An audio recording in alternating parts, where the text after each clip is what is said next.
కోదండరామ్ గారికి, దత్తన్నకి, జాన్సక్కకి మరియు వేదిక మీద ఉన్న తెలంగాణ ఉద్యమకారులందరికీ నా హృదయపూర్వక ఉద్యమ అభివందనాలు. ఈ సందర్భంగా ఒక సామెత గుర్తొస్తుంది. ఇందుగలడు అందు లేడని సందేహం వలదు, ఎందెందు వెతికిన అందం దిగలడు ఈ ఆంధ్ర పాలకులు. ఈ రంగము ఆ రంగము అనే భేదం లేకుండా ఏ రంగంలో చూసినా వీళ్ళ పెత్తందారు ఉన్నది తప్పించి కానీ మన వాళ్ళకు గుట్టడు జాగైనా దొరకలేని పరిస్థితిలో ఉంది ఈ రోజున. రైల్వే రంగం గురించి చెప్పాలంటే ఇందాక పెద్దలందరూ చెప్పినట్టు ఈ మధ్యన ఒక సినిమా చేస్తున్నాం మేము. సినిమా పేరు దక్షిణ మధ్య రైల్వే జట్టు. ఆ సినిమాలో నేను హీరో చేయడం జరుగుతుంది. ఆల్మోస్ట్ 80% పూర్తయింది, త్వరలో రిలీజ్ సిద్ధంగా ఉంది. అంటే ఈ రంగంలో ఉన్న అన్యాయాలు కావచ్చు, మిగతా తెలంగాణ ప్రాంతంలో ఫ్లోరైడ్ సంబంధించిన బాధితులు పడుతున్న కష్టాలను రెండు కలుపుకొని తీస్తున్న సినిమా అది. అందుకని చెప్పేసి మీ ప్రాబ్లం సినిమా ద్వారా చూపిస్తాం మేము. ఈ సందర్భంగా చెప్పేది ఒకటి, అసలు ఆట ఇప్పుడే మొదలైంది. తెలంగాణ పార్లమెంటులో బిల్లు పెట్టే బాధ్యత అక్కడ బీజేపీ వాళ్ళు, కాంగ్రెస్ వాళ్ళు పెద్ద ఎత్తున భుజాన వేసుకోవాల్సిన బాధ్యత వాళ్ళ మీద ఉంది. కాబట్టి అక్కడ వాళ్లకు మనం ఇక్కడ ఎంత గట్టిగా మనం ఫోర్స్ చేస్తే వాళ్ళు అక్కడ కదులుతుంది. కాబట్టి ఒకవేళ అక్కడ ఏమైనా తేడా వస్తే కిరణ్ కుమార్ రెడ్డి ఈ భూమి మీద నిలబడే జాగా కూడా తెలంగాణలో మేము ఇవ్వని చెప్పేసి ఈ సందర్భంగా హెచ్చరిస్తున్నాం మేము. ఈ సందర్భంగా తెలంగాణ ఉద్యమం క్లైమాక్స్ దశకు వచ్చింది. కాబట్టి క్లైమాక్స్ లో సినిమా మొత్తం విలన్ హీరోని కొడతా ఉంటాడు. అందుకే ఆంధ్ర వాళ్ళు తెలంగాణ వాళ్ళు ఎన్ని భాగాలు పెట్టిందో కానీ క్లైమాక్స్ లో మాత్రం విలన్ ని చంపే బాధ్యత హీరోకే ఉండాలి. కాబట్టి అది తెలంగాణ ప్రజలు మాత్రమే ఉండాలి. కాబట్టి రెచ్చిపో బిడ్డ, ఎంత రెచ్చిపోతావు రెచ్చిపో. చివరి అంకం హీరో వస్తే నీ కేల్ కథ దుకాణం బంద్ అయిపోతుంది రేపటి నుండి.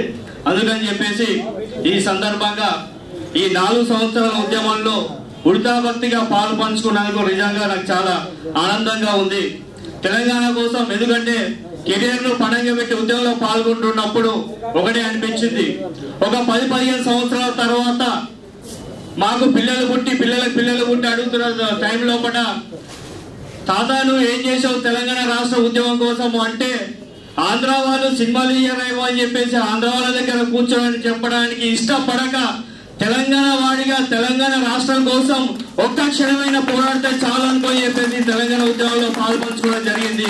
నాకు ఆత్మతృప్తిగా ఉంది. ఈ క్షణం నేను చనిపోయినా కానీ నా ఆత్మతృప్తిగా ఉంటది. ఎందుకంటే కొన్ని జన్మల పుణ్యం చేసుకుంటే తప్పించి ఈ గడ్డ మీద పుట్టలేం మేడము. ఈ గడ్డ కోసం పోరాటం చేసిన మీ అందరికీ మరో జన్మ ఉండకుండా ఆత్మ సాక్షాత్కారం జరుగుతుందని చెప్పేసి కోరుకుంటున్నాను నేను. ఎందుకంటే 97 లక్షల జీవరాశుల తర్వాత వచ్చే అత్యుత్తమైన జన్మ మానవ జన్మ. ఆధ్యాత్మిక లోకంలో ఉన్న వాళ్ళకి ఈ విషయం తెలుస్తుంది. ఇటువంటి జన్మను భగవంతుడు మనకి ఇచ్చినందుకు ఒక పవిత్ర కార్యంలో పాల్గొన్న మీరందరూ చాలా అదృష్టవంతులు. పరిపూర్ణమైన జన్మలు మన తెలంగాణ బిడ్డల జన్మలు అని చెప్పేసి ఈ సందర్భంగా చెప్తున్నాను నేను. అందుకని చెప్పేసి ఈ రాష్ట్రము రానున్న రోజుల్లో ఒక అద్భుతమైన తెలంగాణ పునర్నిర్మాణం కోసం ఇప్పుడు మనం సంసిద్ధం కావాల్సిన అవసరం ఉంది. కాబట్టి మనము అవివేకంతో వివేకులమై మనం తెలంగాణ రాష్ట్రాన్ని నిర్మించుకుందాం. ఈ సందర్భంగా ఒక విషయం చెప్పాల్సిన ఆవశ్యకత ఎంత ఉంది. నేను రోషం అనే ఒక సినిమా తెలంగాణ ఉద్యమానికి ముందు తీయడం జరిగింది. ఎందుకంటే తెలంగాణలో కూడా హీరోలు ఎవరు లేరు, అందరూ ఆంధ్ర వాళ్ళే హీరోలు. ఎవరైనా వాళ్ళ హీరోలు ఉంటే వాళ్ళ పక్కన హీరో ఫ్రెండ్స్ ఆంధ్ర వాళ్ళు ఉంటారు, విలన్లను మాత్రం తెలంగాణ వాళ్ళని పెట్టుకుంటారు వాళ్ళు. కానీ నా సినిమాలో హీరో ఫ్రెండ్స్ తెలంగాణ వాళ్ళని పెట్టి విలన్లను ఆంధ్ర వాళ్ళని తీసిన సినిమా రోషన్ సినిమా అనేది. అప్పుడు తీస్తున్న తరుణం లోపల మించిన బడ్జెట్ ఎక్కువైపోయి ఒక ఆంధ్ర టెక్నీషియన్ మూలంగా సినిమా ఘోరంగా దెబ్బతింటే ముందుకు వెళ్ళలేని పరిస్థితి, వెనుక వెళ్ళలేని పరిస్థితి. ఎందుకంటే మనం పరువు కోసం బతుకుతాం, పైసల కోసం బతకం. వెనక్కి పోతే పరువు పోతుంది, ముందుకు పోతే పైసలు పోతాయి. పైసలు వెళ్ళినా పర్వాలేదు, పరువు పోవద్దు అని చెప్పేసి ఒక తెలంగాణ కళాకారులకు శ్రీని చూపే ఉద్దేశంతో మన ఉద్యమంలో ముందుకు జరగడం జరుగుతుంది. కానీ ఈ ఉద్యమం మధ్యలో చాలా మంది తెలంగాణ సినిమా పేరుతో ముందుకు వచ్చి ఎన్ని అవసరాలు తీసుకుని అన్ని వనరులు వాడుకొని వెళ్లిపోయారు తప్పించి తెలంగాణ వారికి అవకాశాలు ఇచ్చిన దాఖలాలు లేవు. కానీ నేను అలా చేయదలుచుకోలేదు. ఎందుకంటే సినిమా రిలీజ్ అనేది ఒక పండగ లాంటిది. ఒక ప్రొడ్యూసర్ కావచ్చు, డైరెక్టర్లు కావచ్చు, నటీనటులు కావచ్చు, ఒక పండగ వాతావరణం ఇచ్చే సినిమా, ఒక జన్మనిచ్చే సినిమా. ఆ పండగని, ఎందుకంటే ఆ పండగని నేను నా తెలంగాణ రాష్ట్రంలో జరుపుకోవాలని చెప్పేసి తెలంగాణ వచ్చే వరకు నా సినిమా రిలీజ్ చేయొద్దని చెప్పేసి ఒక కంకణం కట్టుకున్నాను. కాబట్టి తెలంగాణ రాష్ట్రంలో నా సినిమా రిలీజ్ చేస్తాను.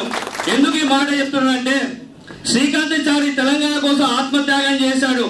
ఒక యాదయ్య పోలీసుల మీద యుద్ధం చేస్తూ ఆత్మత్యాగం చేశాడు. కొంతమంది తెలంగాణ వచ్చే వరకు అరగుండుతో అరమీసంతోనే ఉన్నారు. కొంతమంది తెలంగాణ కోసం పెళ్లిళ్ళు చేసుకోకుండా ఇంతవరకు కూడా 50 సంవత్సరాలు వచ్చినా ఉన్నారు. కానీ నేనేం చేయగలుగుతున్నాను, అందుకని చెప్పి ఒక కంకణం కట్టుకున్నాను. తెలంగాణ వచ్చే వరకు నా సినిమా రిలీజ్ చేయకూడదు, తెలంగాణ రాష్ట్రంలో ఒక పండగ జరుపుకోవాలని చెప్పేసి రోషన్ సినిమా అలాగే ఉంచడం జరిగింది. రానున్న రాష్ట్రంలో మన తెలంగాణ రాష్ట్రంలో రోషన్తోనే నా సినిమా రిలీజ్ చేస్తానని చెప్పి ఈ సందర్భంగా కోరుకుంటున్నాను నేను. అందుకని చెప్పేసి ఇక్కడ నుంచి పార్టీల జెండాలు పక్కన పెట్టి తెలంగాణ అజెండాగా, తెలంగాణ పునర్నిర్మాణమే జెండాగా ముందుకెళ్తూ మనం ముందుకెళ్లాల్సిన బాధ్యత మన అందరి మీద ఉంది. కాబట్టి ఈ సందర్భంగా ఇంత మంచి నిర్ణయం తీసుకున్న సోనియా గాంధీ గారికి, పార్లమెంటులో బిల్లు పెట్టే విధంగా ప్రోత్సహిస్తున్న సుష్మా స్వరాజ్ గారికి హృదయపూర్వక ధన్యవాదాలు తెలుపుకుంటూ నాకు ఈ అవకాశం ఇచ్చిన పెద్దలకు నమస్కారం తెలుపుకుంటూ సెలవు తీసుకుంటున్నాను. జై తెలంగాణ, జై హింద్.